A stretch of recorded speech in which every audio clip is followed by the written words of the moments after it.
오늘 데살로니가후서 3장의 말씀을 중심으로 평일에는 확장하고 주일에 베이스 캠프로 돌아와라. 평일에는 확장하고 주일에 베이스 캠프로 돌아와라 라는 제목의 말씀을 전하고자 합니다. 여러분, 예수 믿는다는 게 뭡니까? 이렇게 여러 가지를 표현할 수 있겠지만 그 중에 한 가지를 말한다면 생명을 얻었다 이렇게 말할 수 있지 않습니까? 생명이 뭡니까? 살아있다는 거죠. 살아있다면 참 중요한 게 있는데 그게 뭐냐? 확장력을 가지고 있더라라는 것입니다. 살아있다는 건 다른 게 아닙니다. 확장력이 있더라. 이거 열매라고도 말할 수 있겠죠. 그러니까 생명은요 다른 거 아닙니다. 확장력이 있으면 그거 살아있는 거고요. 살아있으나 죽은 것 같은 모습이 뭐냐? 아무런 확장력이 없다. 열매가 없다. 죽어 있는 것과 마찬가지다라는 것입니다. 그래서 그게 1절이 우리에게 말해주는 거죠. 1절 보겠습니다. 시작. 끝으로 형제들아 너희는 우리를 위하여 기도하기를 주의 말씀이 너희 가운데서와 같이 퍼져나가 영광스럽게 되고 아멘. 주의 말씀이 어떻게 된대요? 너희 가운데서와 같이 퍼져나가면 그게 영광스러운 모습이고 생명의 모습이다 이렇게 말하고 있다는 거죠. 퍼져나가는 거 이게 생명이라는 거예요. 그게 살아있는 모습이다라는 것입니다. 확장력을 말하는 거죠. 이게 예수 믿는 자들의 삶이고 성령이 함께 하시는 모습이다라는 것입니다. 그래서 이런 거예요. 너무 계속 이렇게 좁아지기만 한다. 죄송합니다. 그거 성령의 역사가 아니라는 거예요. 너무 좁게만 살게 한다. 이거 마귀 역사일 가능성이 되게 높다라는 것입니다.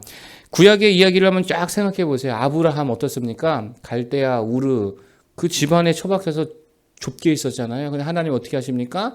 확장시킵니다. 집안에서 끄집어내 본토 친척 아비 집을 떠나 가나안 땅으로 보내시죠. 거기서 어떻게 돼요? 점점 확장되어져 가다는 거예요. 소돔과 고모라 거기 전쟁에서도 관여하고 점점 영향력을 넓혀가고 확장되어 가더라는 것입니다. 이삭도 마찬가지죠. 계속 확장시켜 가죠. 야곱도 마찬가지죠.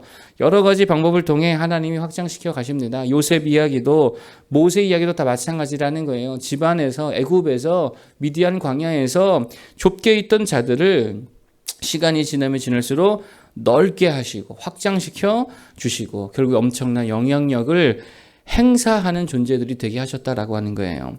여러분 이게 뭘 말하는 겁니까? 이게 축복이다 이렇게도 볼 수 있는데 사실 그렇게 보기보다는 생명이다, 살아있었다 이렇게 보는 게 더 맞다라고 생각합니다. 여러분 그래서 다윗도 처음에는 어떻습니까? 그 목동이었잖아요. 되게 좁았다고요. 그 아무런 영향력이 없죠. 양들에게나 영향력을 끼쳤을까요? 하여튼 좁았습니다. 그런데 기름 부음 받고 나서 하나님이 그를 넓히십니다. 확장시키십니다. 골리앗과의 싸움에 나가게 하시죠. 이기게 하십니다. 백성들이요 막 엄청나게 칭송을 합니다. 넓어지고 있다는 거죠. 거기에다가 사울에게 나중에 쫓기는 신세가 되는데 아둘람 굴로 피신하거든요. 그때에 수많은 사람들이 다윗에게 몰려듭니다.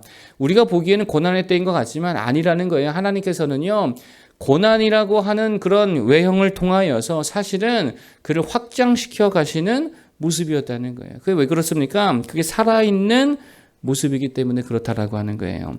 여러분 그래서 이런 부분에서 생각해 볼 때에 마귀 역사가 뭐냐? 그겁니다. 확장되지 못하게 하는 거. 마귀는요 열매 맺는 거 싫어하거든요. 확장되는 거 되게 싫어하거든요. 그래서요 되게 좁게 만듭니다. 이거 마귀 역사라는 거예요. 중세시대에 수도원에 처박혀 살았다. 마귀 역사죠. 거기서 뭐 할 거예요? 산에 들어가서 뭐 할 거냐고. 세상에 나와서 영향력을 감당하고 막 확장시키는 일에 쓰임 받아야 될 거 아닙니까? 또 이런 거죠. 혼자만 조용히 남들에게 피해 안 주고 나 혼자만 예수 잘 믿을래. 이거 마귀의 음성일 확률이 높다라는 거예요. 여러분 예수님 보십시오. 예수님이 어떻게 하셨습니까? 예수님의 공생에 우리 예전에 배웠잖아요. 대부분 이게 전성기라고 할 수 있는데 그때 사역을 어디서 했습니까? 갈릴리 가버나움에서 했다는 거예요. 무슨 말이에요? 그때 배웠죠. 사람들이 엄청 많이 몰리는 지역이었다고요. 여러분 거기 항구 도시 아니에요. 사람들 되게 많은 곳에서 예수님의 전성기 시절 공생의 사역을 대부분을 거기서 보냈다라고 하는 거예요. 무슨 말입니까? 확장시키는 이 역사를 일으켰다는 거예요. 마지막 피날레를 어디서 감당하십니까? 예루살렘에 가십니다. 예루살렘은 사람들이 더 많은 곳이에요. 엄청나게 많은 곳이죠. 왜 거기로 가셨습니까? 확장 때문에. 확장력은 곧 생명이더라라는 것이죠. 여러분 그래서 예수님이 교회를 가리켜서 뭐라고 하시냐? 제자들에게 뭐라 하십니까? 너희는 세상의 빛이다. 너희는 세상의 소금이다 이렇게 말씀하시잖아요. 빛과 소금의 공통점이 뭡니까? 확장성이라고요. 빛이 어때요? 엄청나게 확장해요. 그거 가만 놔두고 우주 끝까지도 가잖아요. 확장력이 엄청 대단합니다. 소금도 마찬가지죠. 가만히 있으면 그거 아무것도 아니지만 물에 들어가면 온 물을 다 짜게 만들잖아요. 음식에 들어가면 온 음식을 다 짜게 만들잖아요. 이게 무슨 말이에요? 확장성이라는 거. 열매가 있다는, 능력이 있다는 거예요. 여러분, 그래서 마귀가 좋아하는 거는 이런 것 같아요. 폐쇄성. 좁게 갇혀있는 폐쇄성. 이거 되게 좋아합니다. 확장되지 못하게 하려고 그러는 거죠. 그래서 뭐 그런 거예요. 야, 니네끼리만 교제해. 확장력이 없어요. 여러분, 진짜 건강하지 못한 교회 특징이 뭔지 아십니까? 끼리끼리. 그냥 뭐 10년, 20년 코 어릴 때부터 무리지어서 다니던 아무도 못 끼고 거기서 그냥 뭐 지들끼리만 놀고 지들끼리만 뭐 하고 니들끼리 공부해, 니들끼리만 뭐 교리 연구해, 니들끼리만 그냥 잘 지내다가 구원받아. 이거 100%입니다. 이거 마귀 역사가 틈타 있는 모습이라는 거예요. 성령의 역사는 뭡니까? 니느웨로 가라. 요나에게 말씀하시잖아요. 확장성이라고. 애굽으로 가라. 미디안으로 가라. 자꾸 보내신다는 거예요. 무엇을 위해? 확장을 위해서 보내신다는 거예요. 여러분, 그래서 또 한 가지 마귀가 좋아하는 게 있습니다. 그게 뭐냐면 획일화입니다. 획일화. 획일화의 특징이 뭐예요? 획일화는요, 확장성이 엄청나게 결여되어 있다는 거예요. 다 똑같으면요, 확장이 안 됩니다. 어떨 때 확장이 되죠? 다양성이 존재할 때 확장이 됩니다. 여러분, 그래서 성령께서 은사를 어떻게 주십니까? 다 똑같이 안 주세요. 왜 그러냐면 다 똑같으면 확장이 안 되거든요. 그래서 다양한 은사를 주시는 거예요. 말씀 가르치는 은사로, 기도하는 은사로, 막 예언의 은사로, 방언에 섬기는 은사로, 막 열정 있는 사람들로 세우시고요. 어떤 사람은 용기를 주시고요. 어떤 사람은 사랑을 풍성하게 주시고, 믿음을 풍성하게 주시고. 그 왜 그래요? 일종의 교단도 어떻게 보면 성령께서 주신 은사 아닙니까? 그게 왜 그렇습니까? 확장되라는 거예요. 생각해 보세요. 다 말씀 가르치는 사람이다. 확장이 됩니까? 앉아서 자기들끼리 그냥 그런 맨날 교리 논쟁이나 하고 있다. 확장이 안 된다고요. 그것도 필요하지만 다양한 은사를 가지고 다양한 상황에서 하나님의 나라를 확장시키는 모습이 필요하려면 이 다양성이 필요하다는 거예요. 제가 생각해 봤습니다. 온 세계 교회가 다 장로교다. 선교 확장이 잘 될까요? 잘 안 된다고. 장로교인들 기질들이 이렇게 확장력이 좀 약하잖아요. 이게 잘 안 된다고요. 뭐 순복음도 있어야 되고요. 감리교도도 있어야 되고, 뭐 이렇게 구세군도 있어야 되고, 그래야 좀 다양하게 각자의 영역에서 맡겨진 부르심대로 막 확장시켜 나가지요. 여러분, 그래서 이게 참 중요한 거예요. 되게 웃긴 게 생각해 볼 때에 성경에 보면 바울과 바나바가 나오잖아요. 근데 중간에 둘이 싸우거든요. 마가 문제였나요? 막 싸워요, 둘이서. 그리고 갈라집니다. 근데 이게 사실은요, 성령의 은혜였습니다. 하나님의 섭리였다고. 왜 그렇습니까? 갈라지니까 어떤 열매가 맺혀요?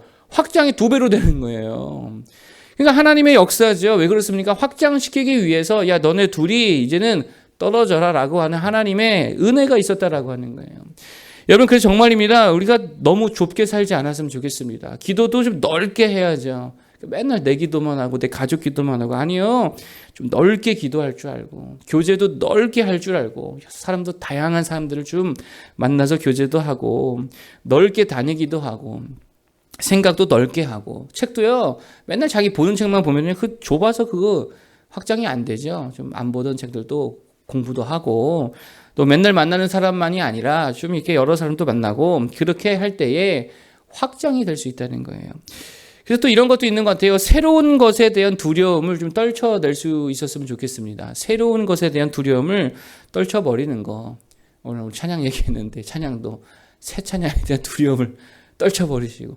그래, 확장될 거 아니에요. 내가 보니까 그 나이의 애들은요, 그 이하로는요, 그게 그냥 일반적인 것 같아요. 예전에 뭐 한솔이가 인도할 때도 그랬고, 미영이가 인도할 때도 그랬고, 우리는 어렵고 뭐 그렇지만 아니요, 괜찮습니다. 또 그렇게 가야 또 다음 시대에 또 그렇게 또 확장이 될 거 아닙니까? 그러니까 좀 그런 거 두려움을 떨쳐버리고, 사역도요, 새로운 사역들에 대해 막 도전할 수 있어야 되는 거예요. 막 교회가 50년 됐는데 50년 전에 하던 거 지금도 하고 있다. 뭐 저희들이야 좋죠. 사막에 샘이 넘쳐 이런 노래 하면 우리야 좋지. 근데 요즘에 안 된다고. 어떤 교회는 무슨 몇백 년 전 찬양을 아직도 부르고 있어요. 그것만 불러야 된대. 그 전통이라고. 그 말도 안 되는 거지. 그거 아니라는 거예요. 여러분, 그래서 좀 새로운 것에 대한 두려움을 떨쳐버리고 이렇게 확장시켜 나아갈 수 있는 모습이 될 때에 그게 건강하다는 거예요.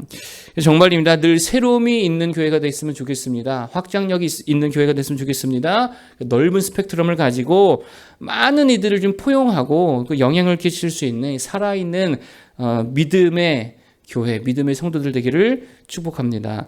또 한 가지 두 번째로 말씀드릴 것은 이런 거예요. 리스크 관리를 되게 잘해야 된다는 거예요. 확장이 중요한데 확장만 추구하다 보면 반드시 리스크가 따라오게 되어 있습니다. 어떤 리스크냐? 이런 거예요. 베이스를 잃어버릴 수 있다는 거예요. 여러분, 등반가들에게 있어서 생명과 같은 게 뭡니까? 베이스 캠프거든요. 그거 잃어버리면 죽는 것과 마찬가지. 길 잃어버린 거잖아요. 그 죽습니다.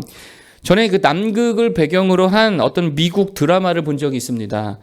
눈보라가 너무 심해가지고요. 건물이 이렇게 서로 멀리 떨어져 있지도 않는데 그 줄로 다 연결해 놓고서는요. 표시를 다 해놔. 그래서 이동 간에는 그 줄 잡고 이동해야 돼요. 왜냐하면 눈보라가 너무 심하니까 거기서 불과 몇 미터 떨어지지 않아도 그 줄을 잃어버리면 방향을 잃어버린 순간 죽어버려요. 못 찾거든요. 그래가지고요. 그 내용 중에 뭐가 있었냐면 어느 한 대원이 실종이 됩니다. 근데 이제 수색도 못 나가요. 수색 나갔다가 다 죽거든요. 그러니까 이제 날씨 좋을 때까지 기다렸다가 수색 나갔는데 그 밧줄 있는 길이 있잖아요. 거기 불과 몇 미터 떨어지지 않으면서 얼어 죽어 있는 거예요. 왜냐? 길을 잃어버린 거예요. 베이스를 잃어버리니까, 방향을 잃어버리니까요. 얼마 떨어지지 않았는데도 그냥 거기서 얼어 죽어 있더라라고 하는 것입니다. 그러니까 무슨 말이니까 베이스 캠프, 이게 우리의 생명과 같더라라고 하는 거예요. 그러니까 확장하는 게 맞습니다. 그래야 됩니다. 그런데 계속 확장만 하다가 계속 멀리 확장만 하다가 베이스 캠프로 돌아오지 못하면요. 그거는요. 가만히 있는 이만 못한 죽은 모습이라는 거예요. 아니 죽어버린다는 거예요. 여러분, 이스라엘이 가나안을 정복했습니다. 하나님의 은혜죠. 확장했습니다. 근데 이들의 문제가 뭐예요? 확장하다가 베이스를 잃어버렸어요. 베이스가 뭐예요? 여호와 신앙이잖아요. 율법이잖아요. 그들에게 있어서는. 하나님 믿는 이 신앙과 믿음을 다 잃어버렸습니다. 가나안 정복했는데 어떻게 됩니까? 가나안 사람들의 신앙을 따라 가버렸다는 거예요. 확장해놓고서는 돌아오지 못하니까 그냥 죽는 신앙으로 가더라라고 하는 것입니다. 망했습니다. 여러분, 그래서 2절에 사도 바울이 기도 부탁하기를 뭐라 기도 부탁하냐? 2절 보겠습니다. 시작. 또한 우리를 부당하고 악한 사람들에게서 건지시옵소서 하라. 믿음은 모든 사람의 것이 아니니라. 3절. 주는 믿부사 너희를 굳건하게 하시고 악한 자에게서 지키시리라. 아멘. 우리가 어디서 살아가요? 주님께서 우리 세상 한복판으로 보내셨잖아요. 열매 맺어라. 거기서 구원해라. 확장해라. 근데 그때에 또 한 가지 우리가 중요하게 생각해야 될 게 뭐냐면 거기서 세상 따라가면 안 된다는 거예요. 세상에서 열매 맺고 그들을 잘 영향을 미치고 확장해야 되는 일이 맞지만 그러나 확장하다가 우리의 기본 신앙까지 잃어버리면 안 된다는 거예요. 그래서 사도 바울이 부당하고 악한 사람들에게서 우리를 건져달라고 기도해 줘라. 그러면서 뭐라 그래요? 믿음은 모든 사람의 것이 아니니라. 믿음 잃어버릴 수 있다라고 하는 거죠. 그러면 그거 뭐 아무리 확장해봐야 아무 의미가 없더라라고 하는 거예요. 여러분, 그래서 교회론에서 되게 중요한 게 있습니다. 그래서 교회를 보통 우리가 뭐라 말하냐? 모이는 교회, 말씀 앞에 집결된 공동체, 그러니까 모이는 거에 포커스를 맞추잖아요. 여러분, 신학적으로 근데 교회론에서 중요한 게 또 한 가지 있습니다. 흩어지는 교회라는 말도 있다는 거예요. 그러니까 흩어지는 교회의 확장력이죠. 근데 또 한 가지 뭐를 동시에 붙들어야 되는 거예요? 흩어지는 교회와 모이는 교회, 이 두 가지가 동시에 있어야 되더라라는 것입니다. 흩어진다는 말은 확장한다는 거죠. 모인다는 거는요, 다시 베이스로 돌아온다는 거예요. 이게 되게 중요합니다. 이게 계속 순환이 될 때에 건강하고 정말 살아있는 아주 견실한 그런 교회가 될 수 있다는 거예요. 여러분, 그래서 예수님도 제자들을 보내시잖아요. 막 그냥 둘씩 짝지어가지고 70명도 보내시고 12제자도 보내십니다. 그런 다음에 어떻게 합니까? 야, 가서 귀신도 쫓고 병도 고치고 한 다음에 어떻게 하라 그래요? 거기 계속 머물러 있으라고 하지 않습니다. 돌아와서 보고해라 이렇게 이야기합니다. 그랬더니 제자들이 돌아와서 주여 주의 말씀대로 했더니 귀신도 쫓아가고 병도 고쳐지고 하나님의 능력이 임하더이다 이렇게 이야기하잖아요. 이게 무슨 말입니까? 갔다가 반드시 돌아와야 된다는 거예요. 여러분, 그래서 이런 것 같습니다.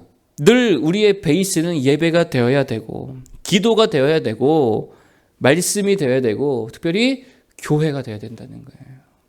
그래서 막 세상에 나가서 일하잖아요. 열매 맺어야 될 거 아니에요. 주님 보내신 자리니까. 거기서도 주의 일도 감당하고 막 사람도 만나고 또 친구들도 만나고 애들도 키우고 이게 다 우리가 확장시키는 삶의 과정 아닙니까? 그 자리에서 확장하고 영향력을 끼치다가도 반드시 어떻게 됩니까?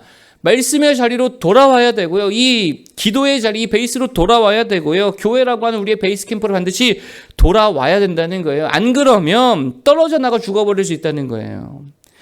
여러분께서 별거 아닌 것 같지만 공예배와 주일 성수가요. 진짜 생명이라는 거예요. 그거 잃어버리면 베이스 캠프 잃어버리는 것입니다. 거기서 떨어져 나가잖아요. 길을 잃어버리는 모습이고요. 그 베이스 캠프를 잃어버리면 죽어버리듯이 주일 성수와 공예배, 교회 이런 거 잃어버리면 우리의 영적 생명을 잃어버릴 수 있다라는 것입니다. 그럼 반대로 생각하면 이런 거죠. 누군가를 내가 살리고 싶다. 어떻게 해야 돼요? 베이스 캠프로 데리고 와야죠. 길 잃어버린 영혼들이잖아요. 얼어 죽고 있다고요. 어떻게 해야 됩니까? 베이스 캠프로 데리고 와야 되는 거예요. 주일 성수, 공예배, 공적 기도의 자리 자꾸 데리고 오면 그들을 살려낼 수 있다라는 것입니다. 이번 맥주 감사 주일, 우리 총동원 주일이잖아요. 정말입니다. 데려오십시오. 데려오십시오. 그리고 또 한 번 데려오십시오. 그리고 또 한 번 데려오고 계속 데리고 오면은요, 그가 살아날 수 있다는 거예요. 어릴 때 제 친구가 있었습니다. 믿음이고 뭐고 제가 볼 때 하나도 없던 친구였어요. 그냥 친구 좋다고 따라왔던 친구였습니다. 한 번 데려오고 두 번 데려오고 그냥 계속 데리고 다니니까 어느 날 얘가 기도도 하더라고요. 놀다가 둘이 늦었습니다. 그때 학창 시절이니까 야 어떻게 해야 되냐. 아빠한테 맞아 죽을 텐데 기도하자. 둘이서 기도하고 그랬더니 다음날 연락이 왔습니다. 야 기도했더니 진짜 아빠가 안 혼내더라. 뭐 이런 진짜 아주 웃긴 체험들도 하는 거죠. 그러다가 수련회도 가고 뭐 쓰임도 받고 선교도 가고 지금 집사님 돼가지고 뭐 회장도 때로는 하고 걔가 저는 기도의 인도할 애가 될 줄 몰랐어요. 기도의 인도도 한대요.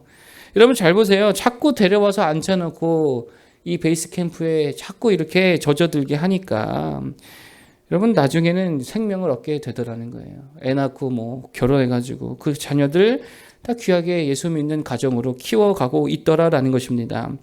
여러분 잘 보세요. 확장과 베이스의 균형을 잃어버리지 않으니까 귀하게 쓰임받게 되더라라는 것입니다. 여러분 베이스를 잃지 않는 성도 되기를 바랍니다. 예배, 기도, 주일 성수 거기서 멀어지면 안 되는 거예요. 멀어지면 끝이에요. 그리고 또 우리가 세상에 나가서는 확장해야 되겠죠. 또 교회에만 머물러 있으면 안 됩니다. 나가서 확장해야 됩니다. 정말 다양한 사람들 만나고 성령 의지하고 말씀 의지해서 말씀을 확장시킬 수 있는 귀한 일들 쓰임 받는 그래서 확장도 시키고 우리 믿음의 내실도 정말 든든히 세워져가는 믿음의 성도들 또 우리 교회 되기를 간절히 축복합니다. 기도하겠습니다.